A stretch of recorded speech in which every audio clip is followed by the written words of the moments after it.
Sameh Shukri, Ministry of Foreign Affairs, Excellencies, honorable guests, ladies and gentlemen. It gives me great pleasure to join you today, taking part in this multi-stakeholder session, which will present an action-oriented dialogue on how can we work together to catalyze low emissions and climate-resilient development to ensure a better future for all. In light of this, the government of Egypt is delighted to host the 27th session of the Conference of the Parties COP27 to the UNFCCC, which will take place here in the land of peace, Sharm el-Sheikh. The Egyptian presidency of COP27 aspires to accelerate the implementation of the United Nations Framework Convention on Climate Change and Paris Agreement in an inclusive, transparent manner, while putting forward the needs of developing countries, especially our neighbors in the African continent and the MENA region. Hence, it's important to build on the outcomes of COP27 and to leverage our ambition for all elements of the UNFCCC and the Paris Agreement. Distinguished guests, ladies and gentlemen, the outbreak of the COVID-19 and its detrimental consequences on health and livelihoods, its far-reaching geographical and sectoral impacts have called for harmonized global COVID-19 health response, which shall in turn help countries build stronger health systems and leapfrog toward climate-smart universal health coverage. Additionally, the pandemic has highlighted the importance of addressing the issue of financing climate change, mitigating projects through more sustainable financing tools, as well as creating effective tools for private sector engagement in order to avoid transferring the burden to future generations. New and innovative partnerships should complement, not replace, the other support mechanisms channeled from developed to middle income and developing countries. Support should include finance, capacity building, and technology transfer, and should be based on clear assessment of developing country needs, including the financial gaps and most vulnerable sectors. As for Egypt, despite contributing least to the global GHG emissions, Egypt, among other developing countries, especially in Africa, is a climate vulnerability hotspot, where we suffer impacts that exceed our adaptive capacity, potentially reversing hard-earned development gains. In response, the government of Egypt has integrated the concepts of green and circular economy into the process of recovery, whilst ensuring the key principles of inclusive growth and leaving no one and no place behind are put in place, indicating that climate change mitigation remains at the top of Egypt's priorities, as embodied in Egypt's Sustainable Development Strategy 2030 and one of its core priorities of the decade of action. The government of Egypt adopts a participatory approach, engaging fully all relevant stakeholders, including the private sector, civil society, academia, and research community, as well as regional and global development partners, to facilitate the transition of both the government and private sector investments towards a green, and allow me to share with you some of the highlights of these efforts. At the institutional and governance and policy framework level, the government of Egypt is currently updating its Sustainable Development Strategy, Egypt's Vision 2030, to respond to the new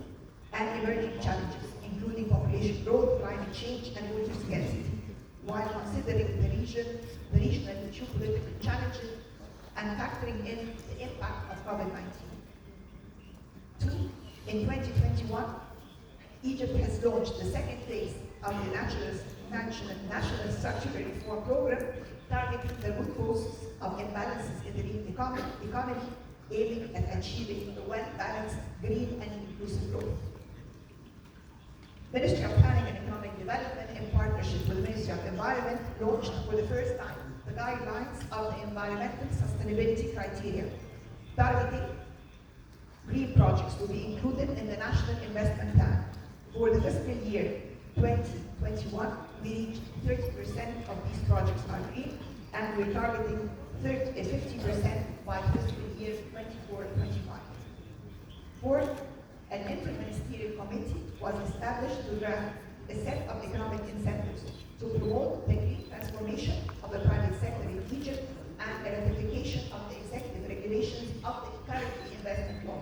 which was already approved by the cabinet, and there are more incentives to come.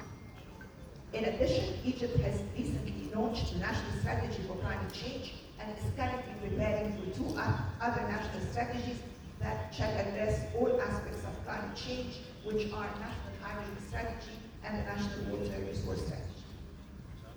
6. The Sovereign Wealth Fund of Egypt joined the One Planet initiative, gathering multiple sovereign funds and national institutions to boost the implementation of the Paris Agreement. The fund has also created joint ventures with private firms in the field of production of green hydrogen and manufacturing railway vehicles in order to localize the clean mobility technologies in Egypt. At the operational level, we are focusing on four main dimensions. A, the first is implementing several projects for climate adaptation in partnership with the Green Climate Fund, including rehabilitation and cultivation of the 1 million Fadden and the revamped national water network of water canals and the project of water desalination and renewable energies, the project of wastewater treatment, and the reuse of the project of enhancing and modernizing irrigation techniques. Second, we are currently implementing projects for mitigation, and we before included the feed-in tariff for renewable energy that Egypt has introduced in 2015, and as a result, we're now hosting the largest solar farm in the world, which is Benban in Aswan. We have also launched ambitious presidential initiative, the Decent Life Initiative, that aims to improve the quality of life in rural areas and transitioning the rural villages into sustainable villages, as it targets 58% of the Egyptian population, with interventions to improve infrastructure, create decent jobs, and provide educational and public health services. The initiative, which is considered the biggest developmental program worldwide, targets 4,500 villages at a cost of almost $52 billion. Decent Life was recognized by the UN Department of Economic and Social Affairs as one of the accelerators to achieve the Sustainable Development Goals and also addresses all the 17 SDGs. Regarding water resource management, the government has been maximizing the use of available water resources through establishing seawater desalination plants and sewage treatment plants in Upper Egypt, in addition to the construction and development of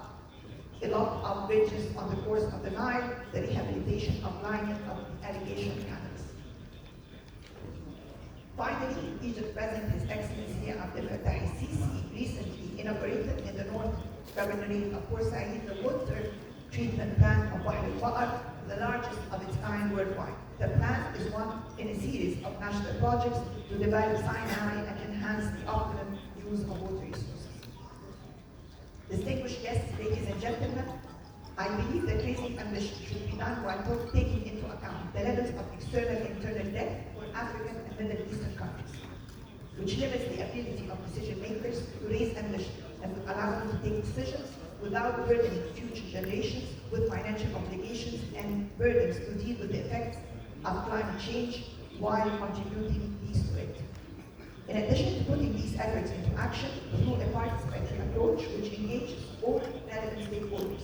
we believe that addressing the impact of climate change should be done through an integrated approach that ensures the harmony between the global environmental agenda, whether in biodiversity, climate change, or combating desertification, and the wider context of achieving sustainable development and poverty eradication through the implementation of the Agenda 2030 and the Sustainable Development Goals.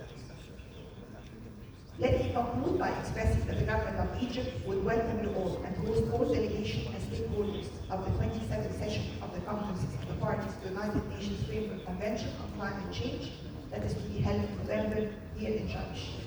I very much look forward to a very fruitful discussion by our distinguished members present today. Thank you all.